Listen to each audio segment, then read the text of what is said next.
live in Des Moines on KCWI. Our buddy Wini Moranville is here with some great food. And Wini, not only are you here in person with us today, which is a nice change and nice surprise. Always great to be here. That is cool. And you brought a guest. I certainly did. We have someone who drove all the way from Omaha this morning to be with us. Wow. Summer Miller, welcome. Thank you for having me. She is the author of this amazing cookbook, New Prairie Kitchen. She's going to be doing quite a few things this weekend, and we're going to tell you about those later.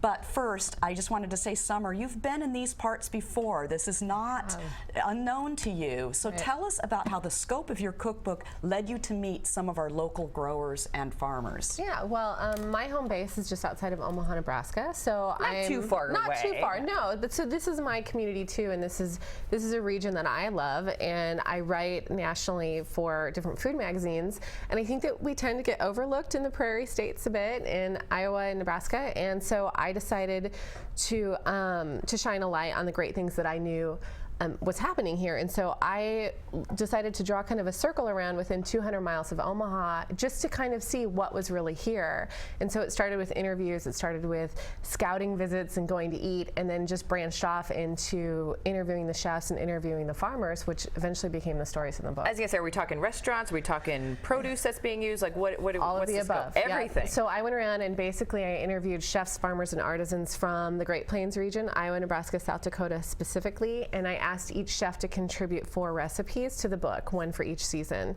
My only requirement of them was that they use the work or the products of a local craftsman, artisan, food producer. And then based on who they used, I went out to the farms with a photographer, Dana Damewood, and we photographed the farms and we wrote the stories of the farmers and the stories of the chefs. Oh, cool. Because you can Google a recipe, right? You know what I mean? But right. you can't Google the stories behind them. And so that's kind of what I hope New Prairie Kitchen So does. what's unique about the Des Moines area? Okay, so one of the things that I think is just unique about the region in general is that I think we break boundaries and barriers that we're not given credit for. And so there's a value in just a good down-home cooking that happens. Like George Fermaro has a sweet corn chowder recipe in that book that's to die for. I demoed it on the stage in Chicago in front of Rick Bayless, right? So it was a huge hit. People loved it. But then also you have this really creative, inventive food like Sean Wilson's stuff from Proof, where you're getting a beet marshmallow salad that's off the wall, and then you have basic game food like Jason Simon has a rabbit recipe in there that's fantastic. My kids even ate it. You know, they were a little sad. Top chefs. Yeah. Exactly right. So who were the chefs from this area and the growers from this area? Yeah, so I highlighted quite a few, but the 3 chefs in Des Moines that were featured were Sean Wilson from Proof, Jason Simon from Alba, and then George Fermaro from lots of restaurants. Lots of restaurants. From the rest of the restaurants in Des Three Moines. that you've talked to many times. We've had them on the show. And just amazing chefs. I think we all know that here in Des Moines, but we might hear a different story or take from them that we haven't always heard. Yeah, I hope so. I mean, I hope to bring that. I think Wini and I were talking earlier about just the glacier of information that exists under as the foundation of every story. And I hope that I worked hard enough to uncover those and to tell those stories. I told Summer, as we were talking earlier, as someone who's written about food for 20 years, I know how hard it is to get chefs to talk about something beyond, you know, just what they're doing in the moment. And her stories are so rich and deep. And I can tell you spent a lot of time with them, that you actually would, it sounds like you would just kind of sit in the restaurant and kind of watch how things were going so that you could get that story beneath the tip of the iceberg. Yeah, I think I'm a pretty narrative writer, and so that's part of my, thanks for noticing that. That was very nice of you. Yeah, no, I definitely try to set the atmosphere and set the scene, and because I think I want people to understand this place, and that's part of what I was trying to do. It's a nationally released book, and to say, here, this is truly what this is like here.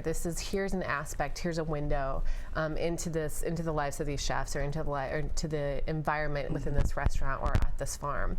And I hope I set the stage for people. I'm excited because of Wini and everything she does here every single Friday. I feel like I have a good grasp of what we have here. But I love staycations. I love going to Omaha and things like that, and I want to know what else that is around our area that I would love to try. Is like a travel guide too. Right. I mean, this makes me want to go to Sioux Falls of all places. Right. I mean, you know, Okay, it's but like that was part of it. Yeah, it's like Even for me, I've lived 2.5 hours away from Sioux Falls, South Dakota my entire life, and I had never bothered to visit those falls until I started researching the book 5 years ago. gorgeous? They're gorgeous, and I thought, you've got to be kidding me. And I think we get into this mindset that we have to go elsewhere to experience something, or we have to go elsewhere to have credentials or things like that. And I think there's so many diamonds that we can uncover in our own backyard, and that was kind of the personal journey for me, was just how inspiring these chefs were, how inspiring these places are. And this is my backyard, and I get to brag about it. So, Now you said know. use a 200-mile radius around the Omaha area. Is there that much difference from what they cook in Omaha as it is to the outskirts of that 200-mile band? Absolutely. Well, no, you mean as far as rural versus kind of urban, or Just in general, the styles of the chefs? Yeah, absolutely. Well, everything in the book, I didn't want to limit the book or the food in it to only white table restaurants or only French restaurants or Italian. So that's why I didn't put any parameters other than they had to use local producers or craftspeople. And so, so you have the cheesemakers, and how somebody produces a cheddar in Iowa is different because the milk that they're using is different, right? Because that grass grows in that way in this climate just outside of Omaha, and it's a little bit different than what's happening just outside of Des Moines. And so there are different flavors, and I'm hoping that people get to experience that. I mean, there's a directory in the back of the book, so people can order directly from those farmers if they want to, or those cheesemakers. Oh, that's pretty neat. Yeah, Great idea. And I really want people to support these restaurants and support. Is my hair getting? No, you're good. And support these artisans. So. Is there a particular recipe or story that you had a real good connection with that you're like, oh, this is amazing? You know, gosh, so many of the recipes were fantastic. I was telling Winnie earlier that the goat cheese sorbet from Sean Wilson at Proof is fantastic, and my 4-year-old daughter loves it. Also, I think goat cheese sorbet. it's so good. Now, I love goat cheese anyway, but it's fantastic. It has it has that little sour note that you get with goat cheese, but it's so good. Refreshing. Yes, it's refreshing, and he finishes it with lemon zest, and it's out of control. It's so Really? delicious. Yeah, it's Okay. good. And it's so easy. It's easy. And easy to create. Yeah, no, it's great. It's fantastic. So you're a really busy woman this weekend. Let's talk about some of the things that you've got coming up.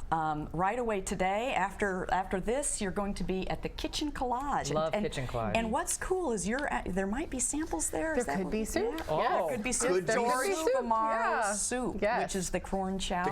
I want to try that now. Once you mention now that you yeah. say that, I'm like, I want to go and say, hey, really chef. good. look So this come up. on over and say hello to Summer today, and then tonight you'll be at Gateway Market Cafe from 5 o'clock on. And George and I will both be signing books, so you can get dual autographs there that night if you want to. You could have him autograph his page, which Yeah, is great. exactly. In fact, I was thinking it would be a fun thing to just go around and go to all these different places and have chefs autograph the pages. That's a good Be like your little punch card. There you go. Do I get a prize afterwards? Well, the prize is eating all this great food. Right. Tomorrow you're going to be at the Des Moines Farmers Market. Tomorrow I'm going to be at the Farmers Market. I'm going to be there with Larry Cleverly. We're going to be right in front of Roca. And so we'll be signing books there. Larry can sign books too. And then after that, on Sunday, we have 2 events as well. And Sunday is going to be a panel discussion about local food, including Larry Cleverly and Sean Wilson. So that'll be a really great time. I'll read some excerpts from the book as And well. that's at Beaverdale Books And that's at in Beaverdale Beaverdale. Books. Really lovely, intimate space. It'll be a really good chance. what time to is that talk on to- Sunday? That was it. That's at, oh gosh, 3 We just o'clock put on it, yeah, Sunday.